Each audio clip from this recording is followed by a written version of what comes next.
ce soir, c'est les 7 trompettes. Donc, on va passer du temps dans 4 chapitres, Apocalypse 8, 9, 10 et 11. Donc, c'est assez ambitieux. Euh, mais je pense qu'on va y arriver. En tout cas, j'espère.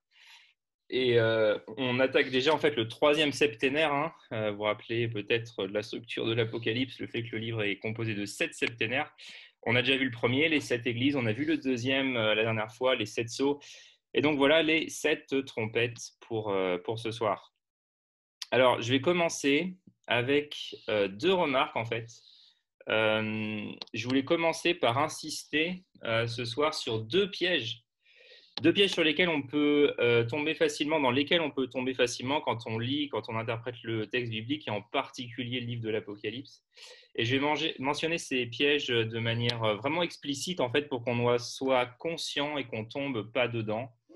Et ces 2 pièges, vous les avez ici, ces 2 pièges qui sont énoncés par le pasteur Réal Gaudreau, c'est le piège du sillon et le piège du subjectivisme prophétique.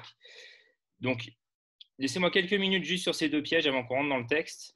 Le piège du sillon, qu'est-ce que je veux dire par là si on compare par exemple l'Apocalypse à une grande forêt qu'on souhaiterait traverser, alors on peut être tenté de toujours adopter le même sentier, de toujours prendre la même route en fait, de toujours adopter les mêmes interprétations comme si on entrait dans un sillon qui avait été creusé d'avance.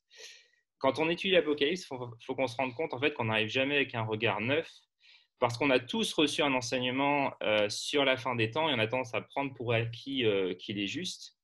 Et lorsqu'on va lire l'Apocalypse, ce qu'on fait, c'est qu'inconsciemment, on va tenter de trouver dans le texte les différents éléments de l'enseignement qu'on a reçu.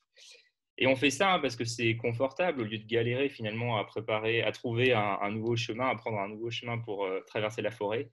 Ben, on peut prendre le sillon qui est déjà tout tracé, le sentier par lequel on est déjà passé et qu'on connaît bien. Et il peut y avoir d'autres chemins qui existent, mais on est plutôt réticent à les emprunter parce qu'on ne sait pas vraiment là où ils peuvent nous mener. Et donc, généralement, en tant qu'évangélique, on prend le sillon qu'on connaît bien. On nous a dit qu'il y aurait un enlèvement secret de l'Église à la fin de les temps, qu'il y allait avoir un gouvernement mondial dirigé par l'Antichrist, qu'il y aurait la reconstruction du temple de Jérusalem, qu'il y aurait la grande tribulation pendant 3 années et demie, avec l'imposition de la marque de la bête, qu'à la fin de cette période, il y aura le retour de Jésus. Et en fait, tous ces éléments très détaillés, on veut les retrouver dans l'Apocalypse et on va prendre ce sillon pour traverser la forêt. Et si vous vous rappelez bien, la dernière fois, ce que j'ai essayé de faire, c'est de vous montrer qu'il y a d'autres sentiers, en fait. Il y a d'autres sillons qu'on peut emprunter pour comprendre l'Apocalypse. Et avant de dire que ces sentiers, ce n'est pas les bons, en fait, il faut les visiter de manière sérieuse. Donc, j'aimerais simplement vous rappeler qu'il y a 4 grandes écoles d'interprétation de l'Apocalypse et que l'école dont je viens de parler à l'instant avec le gouvernement mondial, l'enlèvement secret de l'Église, c'est ce qu'on appelle le dispensationalisme, qui a une perspective presque entièrement futuriste de l'Apocalypse.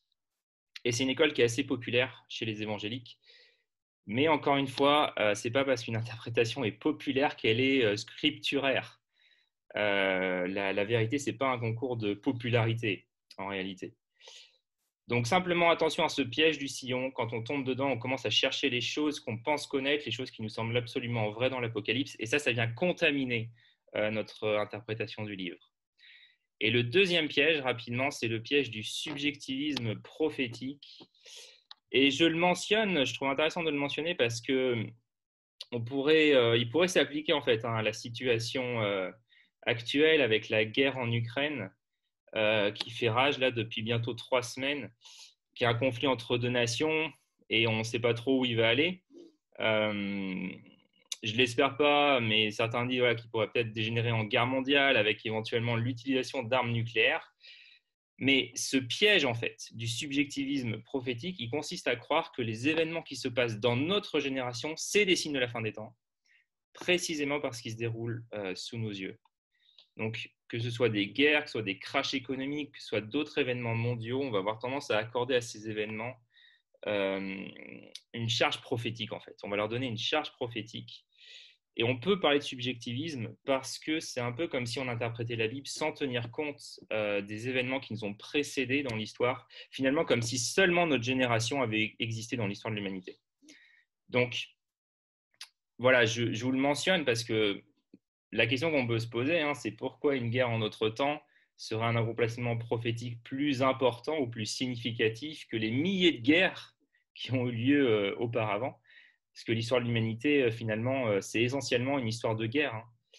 Euh, voilà, on pourrait se dire, la Première Guerre mondiale ou les bombes atomiques tombées sur Hiroshima, Nagasaki, est-ce que ce n'était pas des signes de la fin des temps, tout autant que le serait une Troisième Guerre mondiale? Donc, gardons ça en tête. Hein, c'est parfois parce que les événements nous affectent émotionnellement qu'on cherche à leur donner une charge prophétique, parce que ça nous permet de leur donner un sens. Quand une grande catastrophe advient, souvent on ne sait pas quel sens lui donner, mais on est des êtres humains. Et en tant qu'être humain, on cherche à donner un sens aux événements. Et quand on attribue une guerre prophétique, une valeur prophétique à une guerre, on donne un sens à ce qui se passe. Et peut-être que ça peut nous aider, peut-être que ça peut nous soulager. Mais souvent, le problème, c'est que la bêtise humaine, j'allais dire, c'est une des choses les plus constantes dans l'histoire de l'humanité. Donc souvent, les choses, elles n'ont pas forcément de sens. Il y a beaucoup de massacres, de génocides, de guerres dans l'histoire qui ont été avant tout le fruit de la bêtise et de la folie humaine. Donc voilà, tout ça pour dire, faisons attention à ne pas coller le titre de prophétie biblique à tout ce qui arrive dans le monde, parce que quand on fait ça, on cherche à tout expliquer. Et peut-être ça peut avoir effet de nous rassurer un peu, mais ce n'est pas dans ce but que Jean a écrit l'Apocalypse, ce n'est pas pour qu'on donne un sens à chaque événement qui se passe dans le monde. Voilà, je voulais mentionner ces deux pièges assez brièvement. Et si ça vous va, on va aller dans le texte maintenant. On va aller dans Apocalypse 8, verset 1. Et je vois que Julie, tu as levé la main, donc je t'écoute. Tu vas Ah peut-être... oui, j'avais juste une question sur le piège du sillon. Ouais. Euh, Parce que, par exemple, toi qui as étudié, enfin, tu as étudié l'Apocalypse et du coup, tu vas la lire avec une certaine... Enfin, quand tu relis le texte de l'Apocalypse, tu vas le lire avec une certaine vision des choses qui va correspondre à ce que tu as étudié avant. Et du coup, d'une certaine manière, c'est aussi un sillon. Alors, est-ce que ce que tu entends par le piège du sillon, c'est le fait d'avoir des préjugés ou des a priori sur des choses qu'on a entendues, mais on ne sait pas sur quoi c'est basé, ou est-ce que c'est vraiment le fait de, en gros, rester tout le temps ouvert à des possibilités d'interprétation nouvelles? Euh, Parce que je veux dire, toi, tu as une idée des choses, ouais, et ouais. pour autant, enfin, et quand tu lis le texte, tu vas pas forcément tout remettre en question de ce que tu as étudié ou de ce que tu as compris des fois précédentes. C'est ça. Je pense l'essentiel, en fait, c'est de savoir qu'il y a différents sentiers qui existent et de ne pas hésiter à essayer d'aller voir d'autres sentiers qu'on n'a pas encore explorés. Tu vois, c'est ça l'idée. Euh, et de ne pas rester fixé sur le sentier qu'on a, qui peut être confortable, parce qu'on pense qu'on peut tout expliquer avec. Tu vois, c'est ça que je voulais dire. Le plus gros danger, en fait, c'est de penser qu'il n'y a qu'un seul sentier, qu'il n'y a qu'un seul sillon. Mm. euh, et de se dire que c'est le bon et on va pas chercher à explorer les autres. Le mieux, c'est quand on les a tous explorés et qu'on sait dire je ne prends pas ce sillon-là parce que telle et telle chose, parce que telle et telle raison. Et je pense que celui-ci est meilleur à cause de cela ou de ceci. Mais c'est sûr qu'on a tous des lunettes quand on est face au texte biblique. Moi, j'en ai, vous en avez, elles sont peut-être différentes, mais on a tous un filtre. Euh, mais le mieux, c'est de savoir quel filtre, justement, quel sillon on va prendre pour interpréter le texte, en être conscient. Est-ce que c'était clair ou pas cette réponse, Julie? Oui, c'est clair. Ouais. Oui, tu me Ouais, dis, parce que merci. j'étais pas sûr d'avoir répondu, mais Si, t'as répondu, c'est merci. bon? Ok. Ok, ok. Voilà. Donc, c'était ces deux pièges à, voilà, garder en tête. Je les mentionne explicitement parce qu'on n'est pas toujours conscient de ça. Moi, quand j'arrive face au texte de l'Apocalypse, la première fois qu'on m'a montré un sentier différent, c'est là que je me suis rendu compte du sillon dans lequel j'étais. Mais avant, je ne le voyais pas. Je le voyais pas. Alors, on peut prendre Apocalypse 8. Je vais lire tout le chapitre. On va lire tout Apocalypse 8. Et je vais vous montrer le plan pour ce soir. Donc, ce soir, on va voir deux points. Qui écoute quand les jugements de Dieu ébranlent le monde et qui écoute quand les témoins du Christ prêchent. C'est les deux titres des deux sections qu'on va voir, et ça va devenir plus clair au fur et à mesure qu'on lit et qu'on étudie le texte. Donc, qui écoute quand les jugements de Dieu ébranlent le monde? Apocalypse 8, verset 1, je lis. Quand l'agneau ouvrit le 7e sceau, on était resté là la dernière fois, il se fit dans le ciel un silence d'environ une demi-heure. Alors je vis les 7 anges qui se tiennent devant Dieu. 7 trompettes leur furent données. Un autre ange vint et se plaça sur l'autel. Il portait un encensoir d'or. On lui remit de nombreux parfums pour les offrir sur l'autel d'or devant le trône avec les prières des membres du peuple saint. Et de la main de l'ange, la fumée des parfums s'éleva devant Dieu avec les prières des membres du peuple saint. L'ange prit l'encensoir, le remplit de braises ardentes prises sur l'autel et le lança sur la terre. Il y eut alors des coups de tonnerre, des voix, des éclairs et un tremblement de terre. Alors les 7 anges qui tenaient les 7 trompettes s'apprêtèrent à en sonner. Le premier ange sonna de la trompette. Aussitôt de la grêle mêlée de feu et de sang s'abattit sur la terre. Le tiers de la terre fut brûlé, le tiers des arbres fut brûlé et toute plante verte fut brûlée. Le deuxième ange sonna de la trompette. Une énorme masse incandescente ressemblant à une montagne embrasée fut précipitée dans la mer. Le tiers de la mer devint comme du sang. Le tiers des créatures vivantes dans la mer périrent et le tiers des bateaux furent détruits. Le troisième ange sonna de la trompette.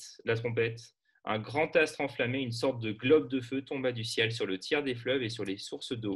Cet astre se nomme absinthe. Le tiers des eaux se transforma en un liquide amer comme l'absinthe, et beaucoup d'hommes moururent pour avoir bu ces eaux, parce qu'elles étaient devenues amères. Le quatrième ange sonna de la trompette. Le tiers du soleil, le tiers de la lune et le tiers des étoiles furent frappés, de sorte que le tiers de leur lumière s'éteignit, et la clarté du jour, comme celle de la nuit, diminua d'un tiers. Alors je vis un aigle qui planait au zénith, et je l'entendis crier d'une voix forte, « Malheur, malheur, malheur aux habitants de la terre, quand retentiront les 3 trompettes que les 3 derniers anges vont faire sonner. » Voilà, jusque-là la lecture. On vient de voir ici, dans notre lecture, le 7e sceau et les 4 premières trompettes. Et la première chose que j'aimerais dire après la lecture de ce texte, c'est attention. Attention, parce qu'il y a un truc qui ne nous aide pas en fait quand on lit l'Apocalypse, c'est qu'on impose au texte notre vision linéaire de l'histoire et du temps. En Occident, on a une conception du temps qui est linéaire, une conception du temps où il y a un début et il y a une fin. Le passé, il est derrière, le futur, il est devant. Mais il y a d'autres peuples, d'autres cultures où la conception du temps, elle est tout autre en fait. Pour les orientaux, par exemple, la conception du temps, elle est cyclique. C'est pour ça d'ailleurs qu'ils vont parler de réincarnation. Pour eux, un cycle il débute par un âge d'or, ce qu'ils appellent un âge d'or, puis une phase de déclin, puis un retour un peu à l'âge de pierre. Et le cycle redémarre ensuite avec un nouvel âge d'or. Et d'ailleurs, au passage, quand on parle du nouvel âge, ça vient de là. Ça vient de cette conception cyclique du temps.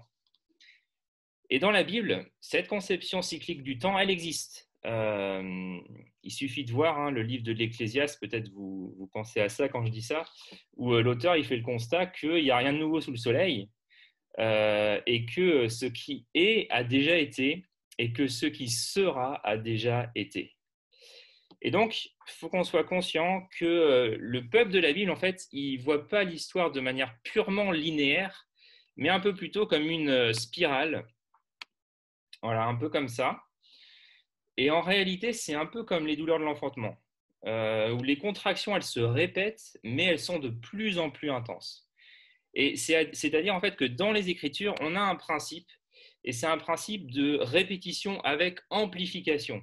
Les choses qui se sont déjà passées, elles se reproduisent, mais avec une amplification. Et voilà pourquoi, quand on lit l'Apocalypse, il y a des choses qui reviennent en fait. La dernière fois en Apocalypse 6, à l'ouverture du 6e sceau, le soleil il était devenu noir, la lune elle était devenue rouge, les étoiles étaient tombées, le ciel avait complètement disparu. Et là en Apocalypse 8, il y a à nouveau question du soleil. On a à nouveau la lune, on a à nouveau le ciel, on a à nouveau les étoiles. Et les luminaires célestes, ils avaient disparu, mais là ils sont de retour et ils sont frappés de nouveau. Et ça, en fait, ça doit nous interpeller et nous permettre de comprendre qu'on n'a pas affaire à une pure séquence linéaire d'événements qui se dérouleraient de manière bien ordonnée, étape par étape, mais en réalité, il y a répétition, et il y a même répétition avec amplification, parce que si dans le cycle des sceaux, en Apocalypse 6, les premiers sceaux frappaient le quart de la terre, désormais, là, ce que vous avez vu avec les 4 premières trompettes, c'est le tiers de la terre. C'est le tiers de la création qui est frappé.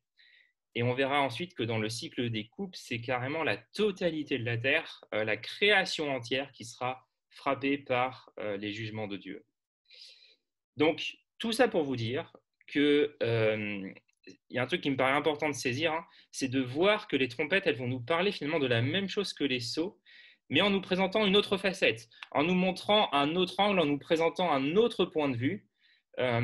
C'est un peu en fait comme quand vous lisez un livre sur la Deuxième Guerre mondiale.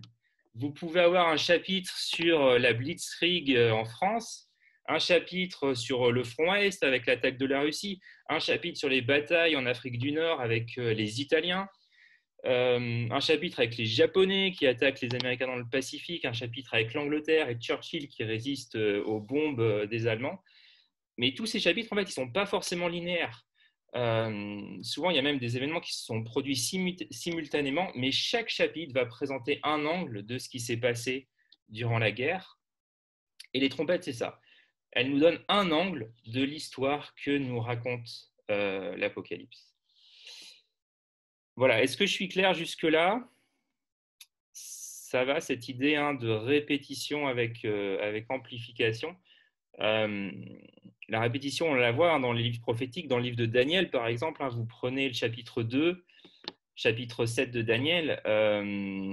Dans le chapitre 2, on a un songe avec une statue qui représente 4 grands empires. Et dans le chapitre 7, Daniel, il a une vision où il voit différents animaux et en fait, ils représentent les mêmes empires. Donc, il y a répétition. Ces choses, c'est quelque chose. Il y a répétition dans les écrits prophétiques et apocalyptiques avec amplification. Donc, si ça va jusque-là, on peut aller voir le texte. Et donc, dans notre texte, n'hésitez pas à me couper. Vraiment, s'il y a des questions, vous n'hésitez pas. Dans notre texte, il y a un silence qui prend place dans le ciel suite à l'ouverture du 7e sceau. Puis on a les anges qui commencent à sonner de la trompette. Et déjà dans l'Ancien Testament, dans le livre de Sophonie, le prophète Sophonie, il associait le silence et la sonnerie de la trompette au jour de l'Éternel, c'est-à-dire au jour du jugement de Dieu.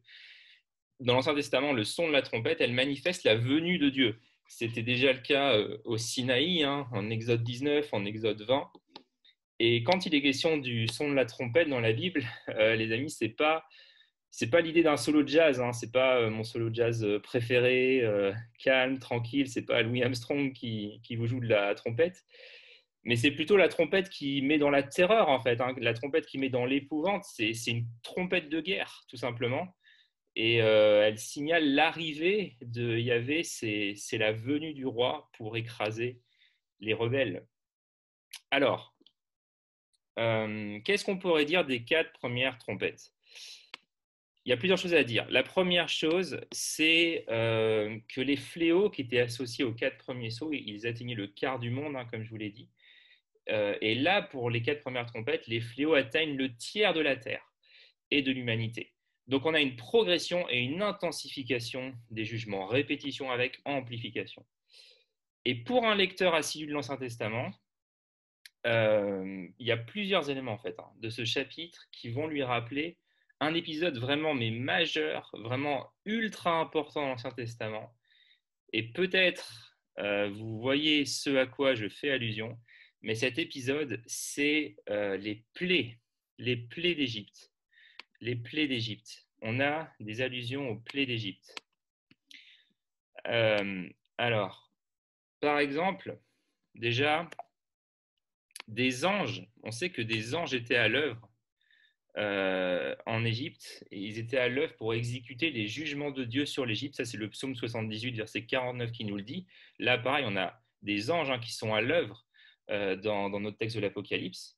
Ensuite, on se rappelle que c'est en réponse au cri des Israélites opprimés que Dieu avait frappé l'Égypte des 10 plaies.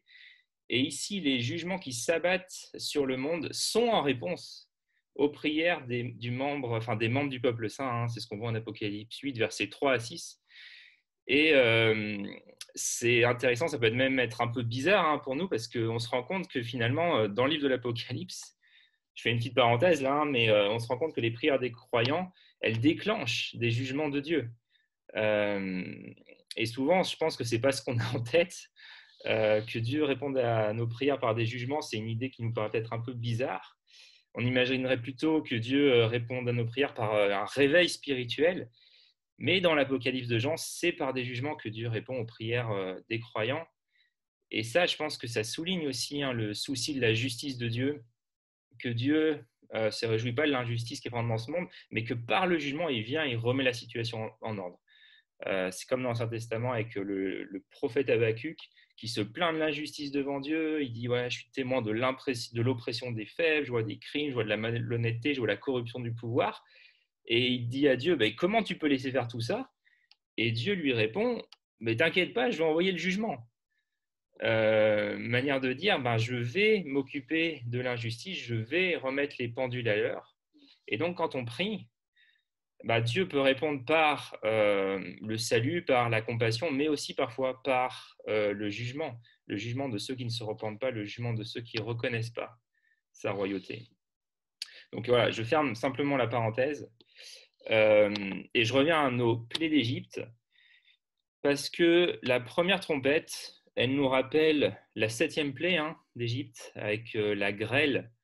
On a ça en Exode 9. La deuxième trompette, alors là, c'est l'eau, les eaux du Nil transformées en sang, le Nil changé en sang, ce qui avait entraîné d'ailleurs la mort des poissons déjà dans le livre de l'Exode. La troisième trompette, quant à elle, elle nous rappelle un peu aussi la transformation des eaux du Nil en sang dans l'Exode. Mais c'est vrai que l'image de l'eau empoisonnée par l'absinthe, elle provient plutôt du livre de Jérémie, en réalité. Jérémie 9, verset 14, Jérémie 23, verset 15, si vous voulez des références. Et déjà, cette image, elle servait à annoncer le jugement du peuple de Dieu. Et puis, on a la 4e trompette. Et là, elle nous ramène à la 9e plaie infligée à l'Égypte. Cette 9e plaie, c'était celle des ténèbres en Exode 10. Et il en est question dans le psaume 105 aussi, psaume 105, verset 28. Alors, on a une allusion très forte ici aux plaies d'Égypte, et vous allez voir dans la suite du texte que ce n'est pas fini. Jean, il fait référence à ça. Mais ce n'est pas tout. C'est pas tout parce que plusieurs commentateurs soulignent que Jean, en fait, ne fait pas seulement référence aux plaies d'Égypte, mais il fait aussi référence aux événements les plus violents, les plus effrayants de l'Ancien Testament et du monde de son époque pour parler des jugements de Dieu sur ce monde. De manière évidente, on a les 10 plaies d'Égypte, mais avec les trompettes, on peut voir aussi une allusion à Jéricho et au jugement de Jéricho. Donc ça, c'est des allusions secondaires, mais on peut penser à ça. On peut penser aussi à une allusion à la destruction de Sodome et Gomorrhe avec la grêle et le feu. Et puis, il est question d'une montagne embrasée qui se jette dans la mer. Et ça peut faire référence à la grande catastrophe de l'époque, qui a été l'éruption du Vésuve, en fait. En 79, l'éruption du Vésuve avait complètement englouti la ville de Pompéi. Et cette catastrophe, elle avait été un énorme traumatisme dans le monde de l'époque, un peu comme peut-être le 11 septembre 2001 dans notre génération. Mais elle avait entraîné la mort d'hommes, de femmes, elle avait aussi entraîné une baisse du niveau de la mer, la mort d'énormément d'animaux marins, et le soleil avait été obscurci pendant plusieurs jours à cause de toutes les cendres qui avaient été projetées dans les airs. Donc en gros, ce qu'on voit là, c'est que Jean, quelque part, il met le paquet, j'ai envie de dire. Il est en train de faire appel à toutes les pires phobies, à toutes les pires hantises, à toutes les pires terreurs dans le vécu des citoyens de l'Empire romain et des lecteurs de l'Ancien Testament pour évoquer ce que sont les jugements de Dieu sur ce monde. Mais ce qui est le plus effrayant, finalement, c'est que le pire est devant nous. Parce qu'en Apocalypse 8, verset 13, l'aigle qu'on a lu ce verset, l'aigle, il annonce un message terrifiant et dit « Il y a 3 malheurs encore plus terribles, 3 malheurs encore plus terribles qui s'apprêtent à venir frapper la terre et l'humanité. » Et si vous n'avez pas de remarques ou de questions, je vous propose qu'on aille voir ces malheurs. Ça, c'est Apocalypse 9. On va lire la 5e trompette. On va passer plus de temps sur la 5e trompette et voir ce qu'elle nous dit. Donc, si vous voulez, s'il n'y a pas de questions, encore une fois, n'hésitez pas à m'interrompre. On peut aller sur Apocalypse 9 et je commence au verset 1. Et alors, il y a beaucoup de choses. Je vous invite à être attentif à la lecture. Il y a beaucoup de choses dans ce texte, mais je vais essayer de les expliquer après. Le 5e ange sonna de la trompette. Et je vis un as qui était tombé du ciel sur la terre. La clé du puits de l'abîme lui fut donnée. Il ouvrit le puits de l'abîme et une fumée épaisse s'en éleva comme celle d'une grande fournaise. Le soleil et l'air furent obscurcis par la fumée qui s'échappait du puits. De cette fumée sortirent des sauterelles qui se répandirent sur la terre. Je vous fais mentionner, je vous mets en avant la référence aux sauterelles. Encore une fois, la référence aux plaies d'Égypte, elle continue. On se rappelle que les sauterelles, c'est la 8e plaie qui avait été infligée par Dieu sur l'Égypte. Donc de cette fumée sortirent des sauterelles qui se répandirent sur la terre. Il leur fut donné un pouvoir semblable à celui des scorpions. Elles reçurent l'ordre de ne pas faire de mal à l'herbe de la terre, ni à aucune plante verte, ni à aucun arbre, mais de s'attaquer seulement aux hommes qui ne portent pas le sceau de Dieu sur leur front. Il leur fut donné non pas de les tuer, mais de les torturer pendant 5 mois. La douleur qu'elle causait ressemblait à celle qu'une piqûre de scorpion inflige à un homme. En ces jours-là, les hommes chercheront la mort, mais ils ne la trouveront pas. Ils l'appelleront de leur vœu, mais la mort les fuira. Ces sauterelles ressemblaient à des chevaux harnachés pour la bataille. Elles avaient sur la tête comme des couronnes d'or et leur face ressemblait à un visage humain. Leur chevelure était pareille à celle des femmes et leurs dents à celles des lions. Leur thorax paraissait cuirassé de fer et le bruit de leurs ailes évoquait le fracas d'une charge de chars tirée pour le combat par de nombreux chevaux. Elles avaient des queues armées de dards comme celles de scorpions, et c'est avec leur queue qu'elles pouvaient torturer les hommes pendant 5 mois. Elles avaient pour roi l'ange de l'abîme qui s'appelle en hébreu Abaddon et en grec Apollyon. Le premier malheur est passé, voici 2 malheurs encore viennent après lui. Donc voilà, 5e trompette, premier malheur. Et cette 5e trompette, elle est très intéressante. C'est grandiose en fait. C'est grandiose et à la fois c'est terrible ce que Jean est en train de décrire. Parce qu'on voit une étoile qui tombe du ciel sur la terre. Alors, c'est quoi cette étoile? En Apocalypse 1, déjà, on avait vu, Jean nous donnait le code en fait. On avait vu que les 7 étoiles, c'était en réalité 7 anges. Et donc, quand il est question d'une étoile dans l'Apocalypse, Jean nous a fourni la clé de lecture. Souvent, en fait, il est question d'un ange. Mais de quel genre d'ange, en fait, il s'agit? Et bien, en fait, la plupart des commentateurs disent et affirment qu'il est question ici de Satan. Satan, Jésus, en Luc 10, verset 18, il avait déclaré qu'il voyait Satan tomber du ciel comme un éclair. Et Jean, dans un style apocalyptique, il dit la même chose. Il est en train de dire exactement la même chose quand il dit « Je vis une étoile tomber du ciel ». La traduction de je vis Satan tomber du ciel comme un éclair, dans le style apocalyptique, ça va être Apocalypse 9.1, ça va être je vis une étoile tomber du ciel. Et cette étoile, elle reçoit la clé du puits de l'abîme, et ça selon Luc 8, verset 31, selon aussi 2 Pierre 2, verset 4, on sait que c'est la demeure des démons. Le puits de l'abîme, c'est la demeure des démons. Et ce que nous montre en fait cette 5e trompette, c'est une action démoniaque, tout simplement. C'est une action démoniaque, c'est Satan qui est en train de libérer les forces démoniaques qui sont représentées par des sauterelles pour qu'elles entrent en action. C'est ça la 5e trompette. Et donc Jean, il est en train de nous dresser un tableau des attaques spirituelles démoniaques sur les non-chrétiens. Et je précise, sur les non-chrétiens, parce que selon notre texte, le peuple de Dieu, il est protégé contre ces attaques. Regardez, vous pouvez relire le verset 4. Dans le verset 4, c'est dit que ces sauterelles, elles ne peuvent tourmenter que les hommes qui ne sont pas marqués du sceau. Que les hommes qui n'ont pas reçu sur le front le sceau de Dieu. C'est-à-dire qu'elles doivent épargner, ces sauterelles, les fameux 144 000 qu'on a vus la dernière fois, qui représentaient le peuple de Dieu sur la terre. Et ces sauterelles, en fait, ces démons, elles ne peuvent pas tourmenter les croyants de la même manière qu'elles le font avec les autres humains. Et si les non-croyants sont sans défense face aux démons, les chrétiens, eux, sont protégés parce qu'ils ont été scellés du Saint-Esprit. C'est comme en Arizona, peut-être vous connaissez cette souris, enfin, en Arizona, il y a des scorpions, il y a énormément de scorpions, ils sont très venimeux, mais il y a une souris là-bas qui a un antivenin qui est naturel. Donc c'est le seul être qui est immunisé, qui est protégé contre ces scorpions, et c'est la même idée ici.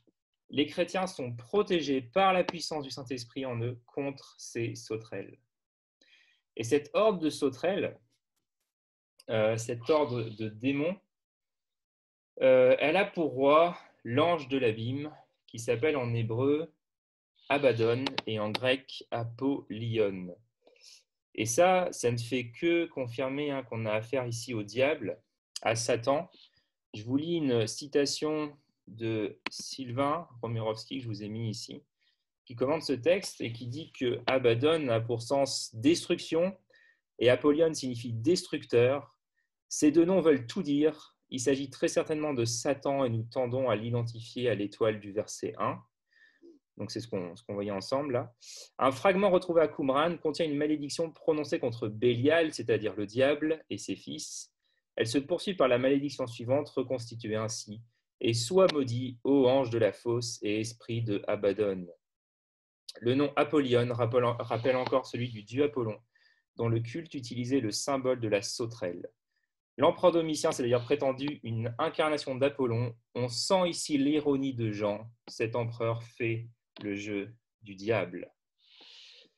Donc voilà pour la description un peu de ce passage. Hop. Ah, je vois qu'Éloïde, tu as une question. La marque sur le front égale le Saint-Esprit. Ouais, tu peux regarder la dernière session sur l'Apocalypse. On avait dit que les 144 000 sont marqués sur le front par Dieu. Et ça, c'est le signe qu'ils ont été marqués, scellés du Saint-Esprit. C'est ce que Paul dit, c'est ce que Pierre dit. J'avais donné les références bibliques. Tu pourras trouver ça à la fin de la dernière session quand je parlais des 144 000. Voilà, donc en tout cas, vraiment la vision qu'on a, c'est tout de même effrayant. C'est tout de même vraiment effrayant de voir dans le texte les tourments terribles que les démons peuvent infliger aux non-chrétiens. Ils peuvent infliger des souffrances atroces avec leurs dents de lion, avec leurs queues qui sont armées de dards. Et Jean, il nous dit que ces sauterelles, elles portent sur la tête des couronnes d'or. Et ça veut dire que ces créatures, elles peuvent se rendre maîtres des hommes auxquels elles s'en prennent. Les hommes ne peuvent pas leur résister, les hommes ne peuvent pas leur échapper. Elles asservissent les hommes, elles les poussent à l'immoralité, à la corruption, à la violence, à la haine, à tant de choses qui causent bien des souffrances et bien des tourments. Et ce texte, il est tout de même intéressant parce que, en fait, ce qu'on voit là, le Nouveau Testament, en fait, il semble tout de même bien plus conscient finalement de l'activité du diable et des démons que notre Occident moderne. Alors, quand je dis ça, il ne s'agit pas de voir des démons partout, certainement pas. Mais ce texte nous rappelle que derrière certaines formes de dépression, derrière certains comportements addictifs, derrière peut-être certaines formes de péché, il peut y avoir une activité démoniaque à l'œuvre en train de tourmenter les humains. En tout cas, on ne peut pas faire comme si ça n'existait pas. Et ce texte nous rappelle que cette réalité est bien réelle, que ces choses existent bien. Donc, un dernier mot sur cette 5e trompette, parce que je vois que le temps passe. Je vais juste vous lire une citation de Köster que je trouvais intéressante. Il relève en fait les contrastes saisissants qu'il y a entre cette vision en Apocalypse 9 et la vision du trône céleste qu'on avait plus tôt en Apocalypse 4 et 5. Voilà ce qu'il dit. Il dit que l'Apocalypse dépeint la vie sous deux formes de seigneurie, donc soit celle du Christ, soit celle de Satan. La vision de la salle du trône céleste en Apocalypse 4-5 montrait un univers bien ordonné, dans lequel les créatures offraient des louanges à leur créateur et à l'agneau qui était digne de régner. Mais en Apocalypse 9, des créatures épouvantables constituent une parodie démoniaque de l'ordre créé, montrant ce que sont les conditions de vie sous la seigneurie du roi du monde souterrain. dont les noms Abaddon et Apollyon signifient destruction et destructeur. Chacune des créatures ailées qui accompagnaient le Créateur avait un visage distinct, l'une ayant un visage humain, l'autre un visage de lion, et ainsi de suite. Mais les êtres ailés qui accompagnent le Destructeur sont constitués d'un assemblage difforme et hideux. Des dents de lion dépassent des visages humains, tandis qu'à l'avant, leur poitrine est plaquée de fer et qu'à l'arrière, ils ont des queues de scorpions. Alors que les anciens, dans la salle du trône céleste, jetaient leurs couronnes devant Dieu en élevant un chant de louange harmonieux, les sauterelles démoniaques continuent à porter des couronnes sur leur tête, en poussant un rugissement assourdissant et bruyant, comme des chars partant au combat. Et il a cette phrase qui est très juste. Le résultat du travail diabolique des sauterelles, c'est que les habitants de la terre ne cherchent plus à embrasser la vie et à échapper à la douleur de la mort, mais ils cherchent désormais à embrasser la mort et à échapper à la douleur de la vie. Donc voilà pour cette cinquième trompette, ce tableau que Jean nous livre, assez effrayant, mais comme en Apocalypse 7, en fait, il rappelle que le peuple de Dieu est protégé, qu'avant qu'on parle de la marque de la bête, il y a la marque de l'agneau qui protège les chrétiens des actions de l'ennemi, des actions du diable. Donc si ça vous va, je vais juste aller un petit peu plus rapidement sur la sixième trompette. Tac. La sixième trompette, donc je ne vais pas lire le texte cette fois, mais juste pour vous dire, lorsque la sixième trompette elle retentit, vous pourrez lire le texte de votre côté, on a une voix qui provient de l'autel qui donne l'ordre de libérer 4 anges qui ont été enchaînés au bord du grand fleuve qui est l'Euphrate. Et ça va avoir pour effet de libérer une immense armée. Et le lieu, ce qu'il faut noter, c'est le lieu, l'Euphrate. Le lieu, il est lourd de signification parce que dans l'Ancien Testament, l'Euphrate, ce n'est pas n'importe quel lieu, mais c'est le lieu de provenance des grandes invasions militaires. La Syrie, Babylone venaient de l'Euphrate pour conquérir Israël.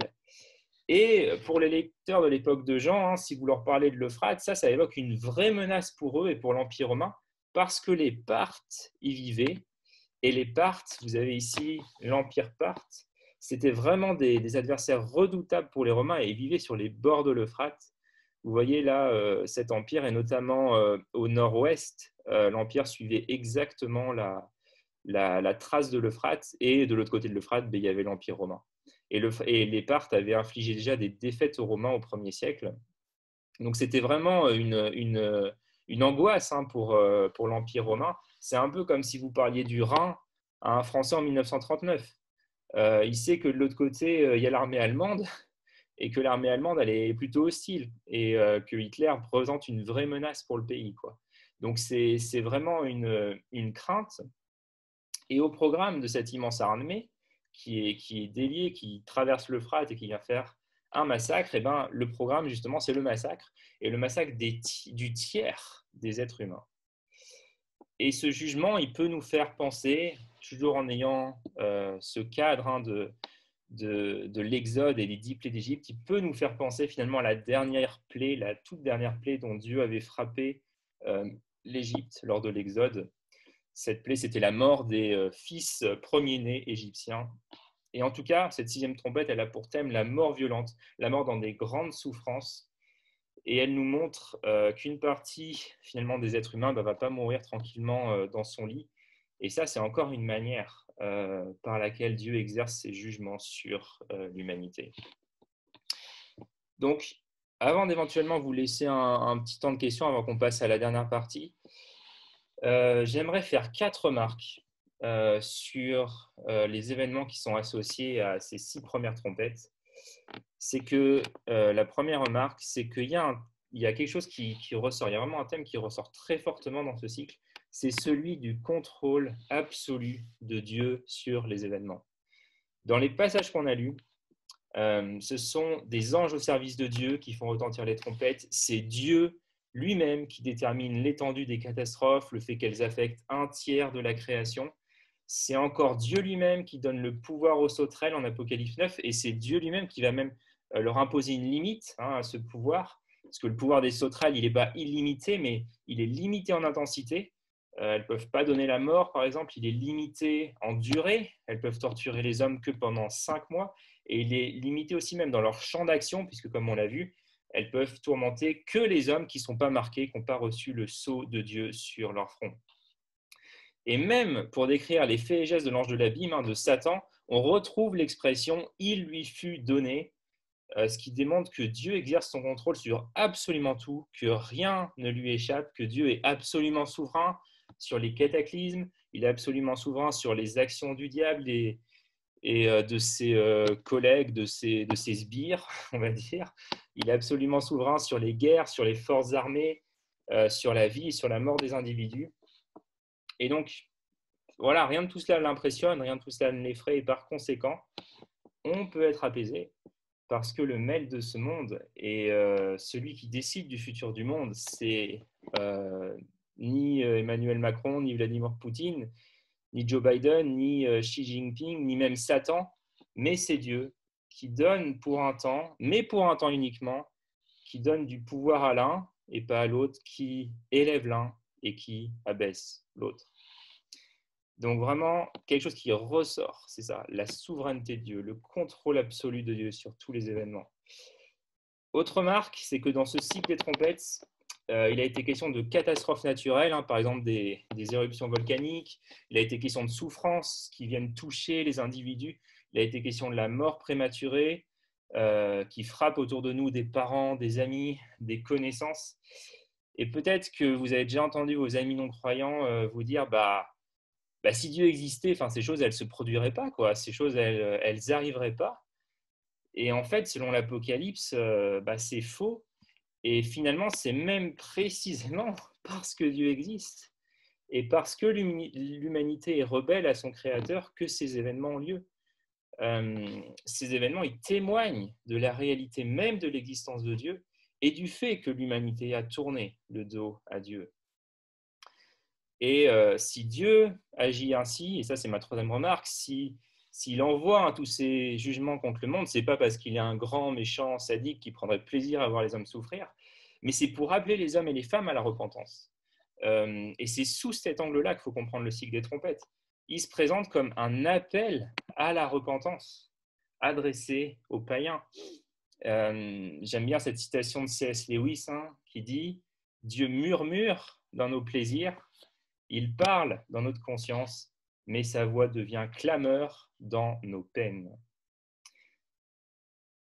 Et enfin, ce qu'on remarque, c'est que malheureusement, malgré les jugements de Dieu, les êtres humains refusent de se repentir. Ils persistent dans leur refus de se repentir. C'est ce qu'on a en Apocalypse 9.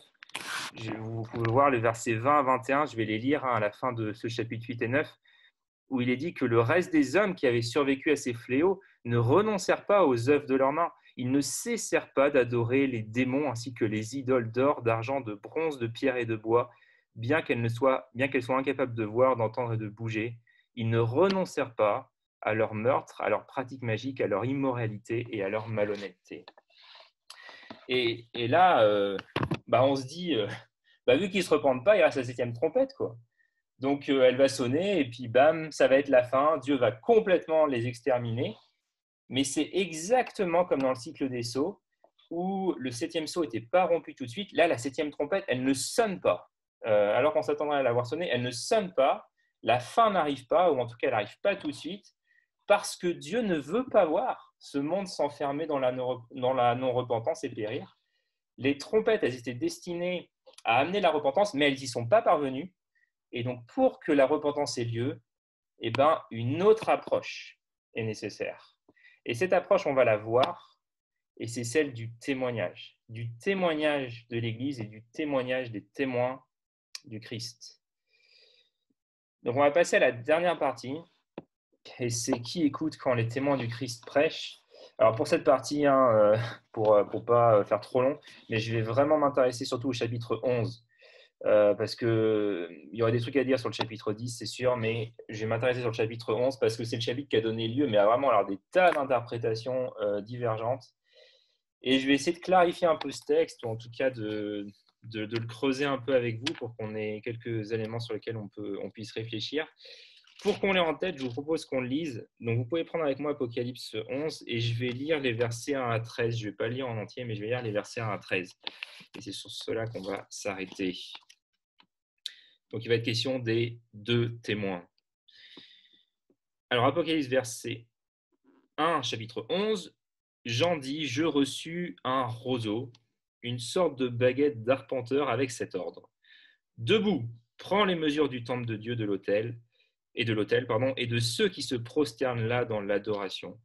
Mais laisse de côté le parvis extérieur du temple, ne le mesure donc pas, car il a été abandonné au peuple étranger. Ils fouleront la terre aux pieds, ils fouleront au pied la ville sainte pendant 42 mois. Je confierai à mes deux témoins la mission de prophétiser habillés de vêtements de deuil pendant 1260 jours.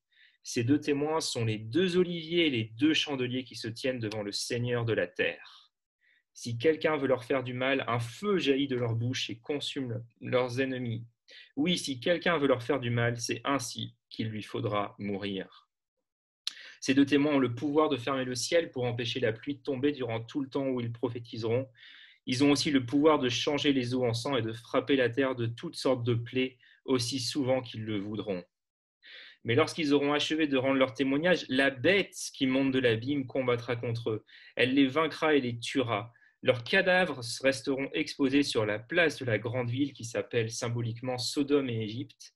C'est la ville où leur Seigneur a été crucifié. Des gens de tout peuple, de toute nation, de toute tribu, de toute langue regarderont leurs cadavres pendant 3 jours et demi et s'opposeront à leur ensevelissement.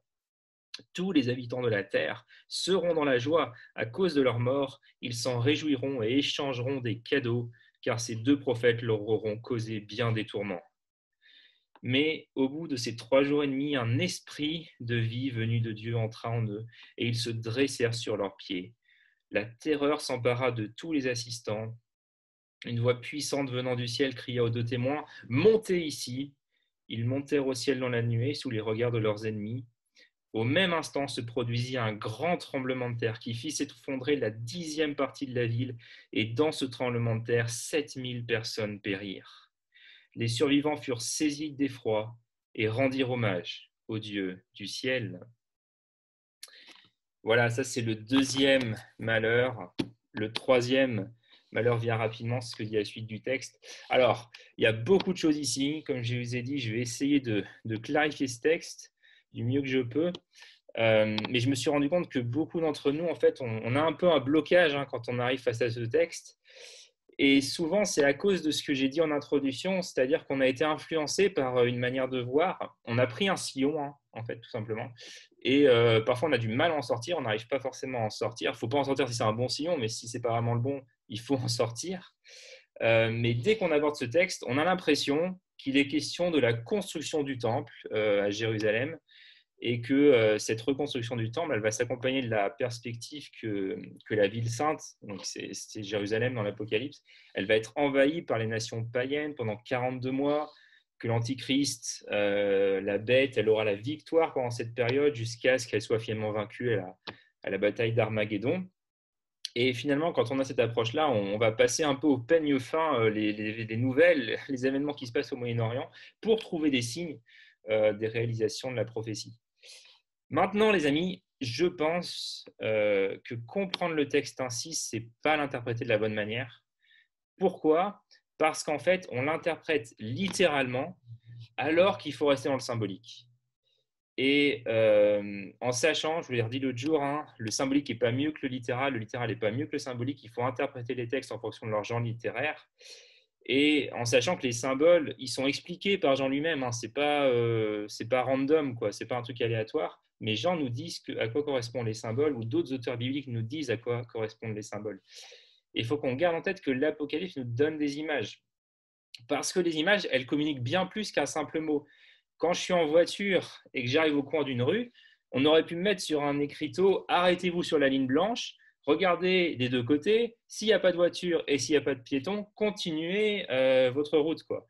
Mais c'est beaucoup plus simple de mettre un panneau rouge « Stop » parce qu'une image vaut 1000 mots. Et c'est ce que j'en fais dans l'Apocalypse. Et premièrement, il nous montre le temple en Apocalypse 11. Alors ce temple, qu'est-ce qu'il veut dire ? Qu'est-ce qu'il symbolise ? Pourquoi il nous montre un temple ici ? C'est quoi le temple dans l'Apocalypse ? C'est quoi le temple dans le Nouveau Testament ? Dans le Nouveau Testament, le temple, c'est le peuple de Dieu. Et ça, il y a plein de références. 1 Corinthiens 3, verset 16, Éphésiens 2, versets 21 à 22. Le Nouveau Testament parle du temple comme étant l'Église, comme étant le peuple de Dieu. Et il faut que, quand on arrive sur ces textes, en fait, on lise la Bible en relief. C'est-à-dire qu'on suit la progression de la révélation. Hein, c'est-à-dire qu'il faut se rappeler qu'il y a des vérités bibliques dans l'Ancien Testament qui sont des chenilles. Et quand on arrive dans le Nouveau Testament, elles sont transformées en papillons. Et je ne peux pas retourner en arrière parce que Jésus est venu et parce qu'il y a eu une transformation. Et Jean, ici, il est en train de nous parler de l'Église. Il n'est pas en train de nous parler d'un temple de pierre à Jérusalem qui aurait plus aucune utilité aujourd'hui parce que le sacrifice de Christ a tout accompli. Et pour vous en convaincre, je vais vous donner 2 autres arguments pour vous montrer qu'il n'est pas question ici d'un temple de pierre, mais bien de l'Église, en fait d'un temple de pierre, mais de pierre vivante. C'est que déjà, beaucoup plus tôt, en Apocalypse 3, verset 12, Jésus avait dit « Celui qui vaincra, je ferai de lui une colonne dans le temple de mon Dieu. » Et là, les amis, un temple dont les piliers, c'est des êtres humains, mais ce n'est pas un bâtiment en pierre, mais c'est une communauté de personnes. Donc ce verset nous montre que quand il est question du temple dans l'Apocalypse, c'est question d'une communauté de personnes, du peuple de Dieu.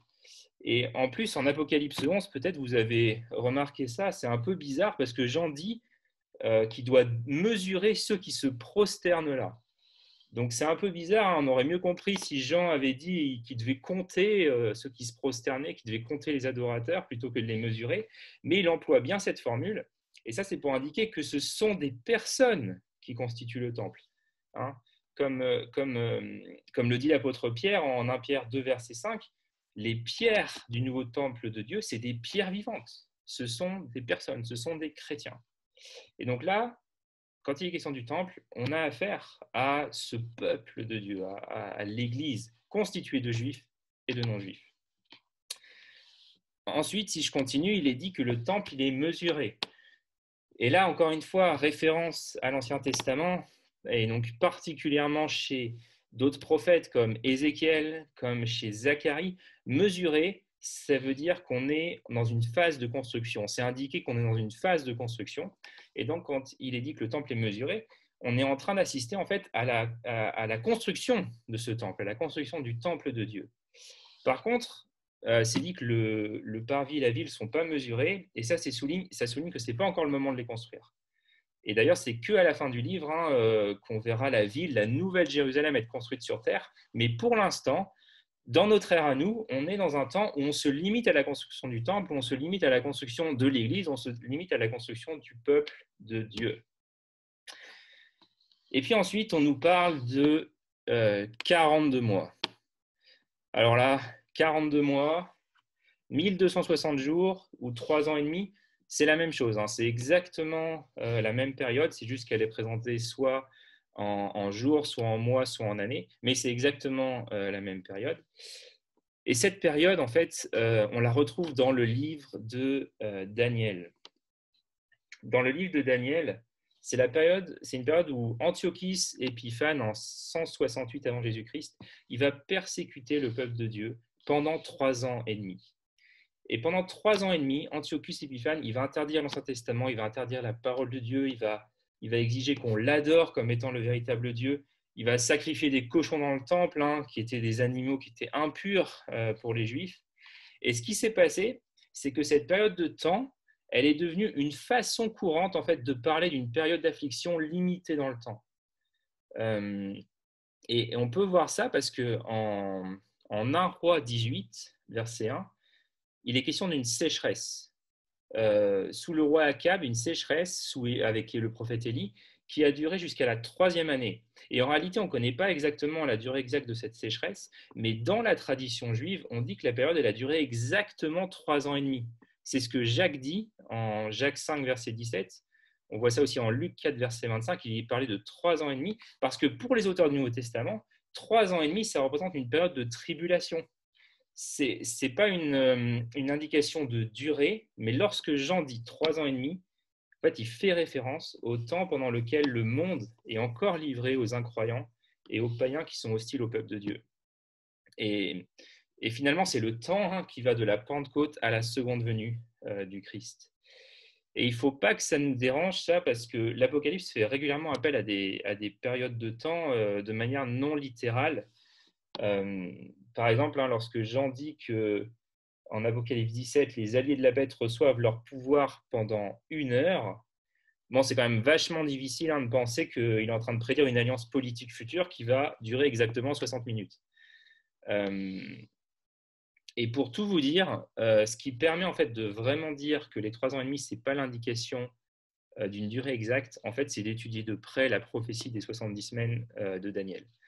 Alors, on ne va pas faire ça maintenant, on ne va pas faire ça ce soir, ça demanderait beaucoup trop de temps, mais je vais faire en sorte que, une fois qu'on aura terminé l'Apocalypse, j'ai prévu qu'on la termine en juin, et j'aimerais qu'on ait une dernière session en juillet où j'aborderai l'eschatologie plus générale. Et dans cette session, je vais plus m'attarder sur cette histoire de 3 ans et demi, des 70 semaines d'année de Daniel, parce que c'est vachement important en fait de saisir un peu ce qui se passe dans cette prophétie dans l'Ancien Testament.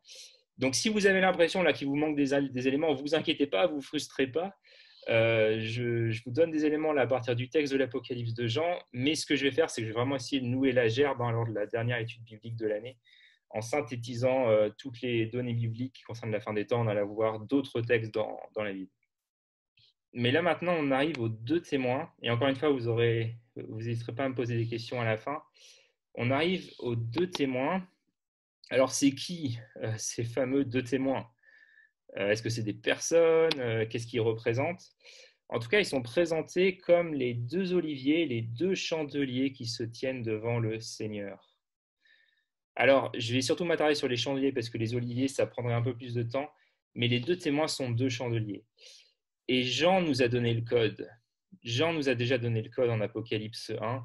Il nous a dit en Apocalypse 1, les chandeliers dans mon livre, ça va représenter quoi? Ça va représenter les églises. Vous pouvez retourner voir Apocalypse 1, c'est peut-être le verset 20, je ne me rappelle plus, c'est la fin du chapitre. Mais dans le langage apocalyptique, en fait, ce que Jean est en train de dire, c'est que les témoins, c'est les églises. Et alors, on pourrait se demander, mais pourquoi il y en a 2? Pourquoi pas 1? Pourquoi pas 3? Pourquoi pas 7? Et parce que dans l'Ancien Testament, en réalité, il faut toujours au moins 2 personnes pour établir qu'un témoignage est authentique et véridique. Donc, dans la culture de l'époque, 2, c'est l'authenticité, 2, c'est la véracité. Et c'est pour ça aussi que Jésus a envoyé ses disciples 2 par 2 en mission. Et donc, ces 2 témoins, ils représentent l'Église, ils représentent le peuple de Dieu qui témoigne du caractère vrai du message de l'Évangile. Je ne vais pas trop parler des 2 oliviers parce que ce sera un petit peu long, mais ils vont représenter en fait les rois et les prêtres. Là, on a une référence à Zacharie 4, où les oliviers, dans le contexte, représentaient le sacerdoce et la royauté, l'office de prêtre et l'office de roi. Et donc, ces 2 témoins, en fait, ils sont rois et prêtres. Et dans l'Apocalypse, ceux qui sont rois et prêtres, ce sont les croyants. On avait vu ça dans Apocalypse 5, notamment Apocalypse 5, verset 10. Et donc, tout ça pour vous dire, quand on fait ces correspondances, on se rend compte que ces 2 images, les chandeliers et les oliviers, elles affirment que ces 2 témoins représentent les églises. Et aussi, il est souligné que le ministère prophétique des églises, il est à l'image des 2 grands prophètes, des 2 plus grands prophètes de l'Ancien Testament, Élie, qui en son temps avait fermé le ciel pour qu'il ne pleuve pas, Moïse, qui en son temps avait changé l'eau en sang, frappé l'Égypte de toutes sortes de plaies. On a référence à ça dans le texte.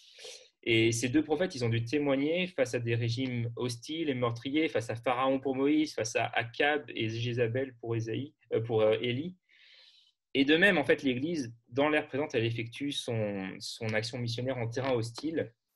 Pourquoi? Parce que la bête qui monte de l'abîme fait la guerre, elle combat contre elle. Et cette bête, elle va même vaincre l'Église. Alors, on va retrouver la bête dans 2 semaines, quand on étudiera Apocalypse 13, mais là, elle entre en scène. Là, elle arrive sur la scène. Et elle monte de l'abîme pour tuer les 2 témoins. Ces 2 témoins vont être maltraités de la même façon que l'a été leur Seigneur. Et devant cette persécution terrible, en fait, est-ce que quelqu'un se lève? Est-ce que quelqu'un s'en émeut? Dans notre texte, il n'y a personne qui s'en émeut. Et les hommes, au contraire, se félicitent. Ils sont contents. Ils s'offrent des cadeaux même les uns aux autres. Et ça, je pense qu'on peut facilement le comprendre parce que ce monde se porte bien mieux sans nous. Ce monde se porte bien mieux sans l'Église parce que l'Église prêche le contraire de ce que ce monde prêche. Hein, ce monde dit on est des bonnes personnes et le message des chrétiens, notre message, c'est ben en fait on est tous pécheurs. Ce monde dit il y a plusieurs vérités et nous on va dire il n'y a qu'une seule vérité, c'est Jésus. Ce monde dit on ira tous au paradis et nous on affirme la colère de Dieu, elle est sur les pécheurs et sans repentance, ils vont aller en enfer. Hein, ce monde va dire on peut faire tout ce qu'on veut, on peut coucher avec qui on veut, l'Église chrétienne continue de croire à la sainteté du mariage. Ce monde va dire qu'on peut décider nous-mêmes de qui on est, et nous on dit qu'on est ce que Dieu a dit que nous sommes. Et donc on comprend bien, hein, dès lors que lorsque l'Église est silencieuse, le monde se réjouit, le monde est heureux. Mais l'histoire ne se termine pas là. Et juste regarder la suite, on arrive à la fin là. Ça vaut la peine de subir la colère du monde. Les deux témoins, ils ne sont pas délivrés du martyre et de la mort, mais ce chemin les mène, tout comme leur maître, ce chemin les mène au triomphe. Ils ont été méprisés par le monde, mais Dieu les justifie en les ramenant à la vie. Et surtout, leur témoignage entraîne un changement radical, en fait, auprès de ceux qui les côtoyaient. Les survivants rendent gloire au Dieu du ciel. Et là, on arrive vraiment à l'apogée du cycle. En Apocalypse 8 et 9, les jugements de Dieu sur le monde, ils n'avaient pas amené les hommes à changer d'attitude, mais là, devant le témoignage rendu par ces témoins souffrants, devant le témoignage rendu par ces témoins qui ont été fidèles, qui sont allés jusqu'à la mort pour le Christ, les hommes ont une prise de conscience. Et il semble bien qu'on trouve ici la repentance qui leur avait manqué auparavant, et cette repentance, elle est suscitée grâce au témoignage fidèle et courageux du peuple de Dieu. Et à la fin de nos textes, c'est assez extraordinaire ce qu'on voit. Il y a un renversement en fait. Suite au témoignage fidèle du peuple de Dieu, il y a un renversement. Parce que dans l'Ancien Testament, Ésaïe avait dit que le jugement de Dieu allait tomber de manière si fracassante que seul un dixième des habitants de la ville survivrait. Ça, c'est Ésaïe 6, verset 13. Amos, lui aussi, il avait averti que lorsque le jugement de Dieu viendrait, les 9 dixièmes des habitants de la ville seraient détruits. Mais ici, en Apocalypse 11, c'est le contraire qui est vrai. C'est les 9 dixièmes de la ville qui sont sauvés et c'est seulement un dixième qui est détruit. Autrement dit, Dieu renverse son jugement suite au témoignage de l'Église et à la repentance des païens. Et il y a encore un autre renversement, c'est qu'à l'époque d'Élie, toutes les personnes, sauf 7000, s'étaient mises à adorer un faux Dieu en 1 roi 19. Et là, en Apocalypse 11, la situation elle est inversée, car tous, sauf 7000, rendent maintenant gloire à Dieu. Et autrement dit, Dieu ne veut pas la destruction des nations, il veut la conversion des nations, et la voie pour la conversion des nations, elle est tout indiquée dans le chapitre. C'est le témoignage fidèle, c'est le témoignage souffrant, c'est le témoignage jusqu'à la mort, parfois des chrétiens. Parce que comme le dit l'apôtre Paul, Dieu nous a accordé la grâce non seulement de croire en Christ, mais encore de souffrir pour lui. Donc, je vais terminer là. Je peux dire encore quelques choses, ouais, je vais terminer en disant 2-3 choses, mais vraiment, si vous voulez m'interrompre, n'hésitez pas. Je sais que c'est un peu tard là, mais si vous avez des questions, je les prends après. Simplement, vous dire que à la lumière de ce texte, si on est chrétien, on a un grand rôle à jouer finalement. La passivité, c'est pas pensable, j'allais dire. Parce que là, si je fais un petit résumé de tout ce qu'on a vu, des cycles des sceaux, des cycles des trompettes. Dans la dernière fois, dans le cycle des sceaux, on avait vu que l'Église était représentée par les 144 000. Et le message véhiculé, c'était un message d'encouragement à ce moment-là. C'était l'encouragement de savoir que Dieu veille sur les chrétiens. Dieu les protège, Dieu nous protège, Dieu protège l'Église. Et là maintenant, dans le cycle des trompettes, les églises sont représentées par les deux témoins. Et Jean, il présente un nouvel angle. Encore une fois, angle différent, point de vue différent, mais même période, même histoire. Il montre en fait quel est le rôle des églises et il affirme que dans ce monde parfois hostile, elles sont appelées à être les témoins de Jésus. Et Jean, il sait que les membres des églises de son époque, elles pouvaient être gagnées par la tentation de délaisser la mission pour éviter la persécution. Et c'est pourquoi il rappelle aux églises leur responsabilité de témoins. comme le dit Jésus, on ne cache pas la lampe sous le boisseau. Et ce texte, s'il doit nous amener et nous mettre en mouvement, ça serait dans 3 domaines, et je termine sur ça, mais ce serait la prière, ça serait le témoignage et ça serait la souffrance. Et on peut réfléchir à où on en est par rapport à ces 3 choses. Notre foi, elle se mesure aussi à l'intensité de notre vie de prière, au fait de prier pour ce monde, d'intercéder pour ce monde. On peut se demander où on en est dans notre témoignage. Parce que vraiment, ces témoins dans l'Apocalypse, ce que j'aimerais que vous reteniez, c'est que ce n'est pas des spécialistes, ce n'est pas des illuminés, ce n'est pas des fous, mais c'est nous tous, c'est l'Église. Et c'est nous tous en Église, parce que ce sont les Églises qui sont présentées à Jean comme des témoins de Christ, et non pas chaque chrétien individuellement. Être témoin de Christ, ce n'est pas seulement le rôle de chaque membre de l'Église pris individuellement, mais c'est le rôle de l'Église collectivement. Et j'aime dire ça alors qu'on s'apprête à avoir notre premier Higher Place Out, là, le week-end qui vient, ou ce dimanche, c'est ensemble, en église, qu'on va accueillir nos amis et aimer nos amis qui sont non chrétiens. Et enfin, ce texte nous appelle à ne pas être surpris si, comme Jésus, notre témoignage fidèle a un coût. On peut se dire de qui on peut encore se moquer impunément dans notre société aujourd'hui. Je pense que la réponse, c'est de pas grand monde, mais les chrétiens, ça passe. Ça passe.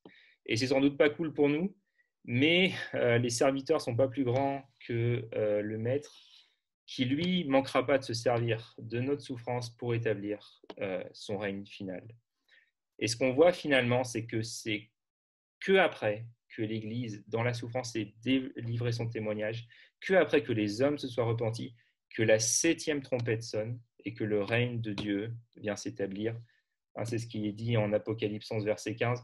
Le 7e ange sonna de la trompette, des voix retentirent dans le ciel, le royaume du monde a passé maintenant aux mains de notre Seigneur et de son Messie, et il régnera au siècle des siècles.